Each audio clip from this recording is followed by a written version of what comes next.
What's going on, everyone? This is Greg Ferris with Ferris for Fitness. This will be episode 3 of my deload training series, talking about how to remove yourself from your comfort zone during your deload weeks and how to implement some things that will help you during your normal training weeks. So the first tip I have for people is really to try new exercises. We all kind of get stuck in our ways with our comfort zone with certain exercises, and using deload weeks to time to back off and try some new things is really beneficial. So the first example I have of something that I did this past week.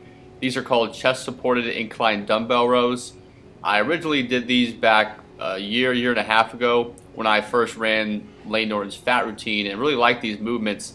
Again, he talks about having a chest supported rowing movement on your upper heavy day if you do your lower heavy day before it, because your lower back's kind of taking a toll, being hit with like a deadlift or a squat. So these are a really good movement to have. Maybe it's like your second rowing movement in a day. And yeah, I definitely recommend something like that if you're having lower back problems.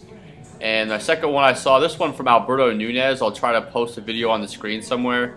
This is a chest supported lateral raise. Lateral raises are a great exercise, pretty much in my opinion the best way to target that medial delt. Really, you can do it with a cable as well, but I love this movement because you really can't cheat.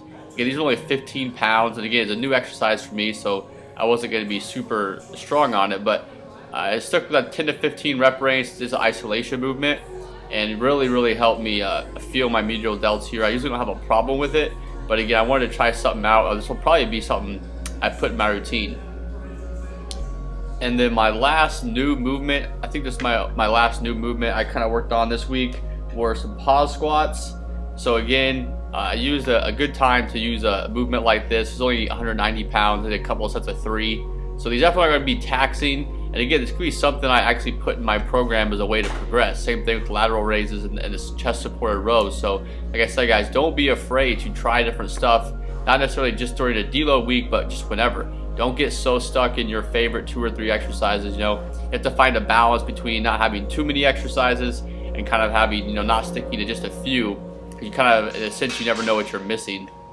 I guess I have one more. So also, if you watched my previous video I put up a few days ago, depending on when you watch this video, I also messed around with some front squats after my sumo deadlifts. So again, something that I might be throwing in my sumo deadlift day, and I use my deload week as a good opportunity to work on form, to see how I like it. And again, I may not have this movement in there, but at least I know, it takes that curiosity out of there. And again, the worst thing that can happen from doing something like this is you just find out you don't like a movement, and then you go back to your regular routine. But you can kind of strike gold in a sense if you find a movement you're like, hey, I haven't done that in a while.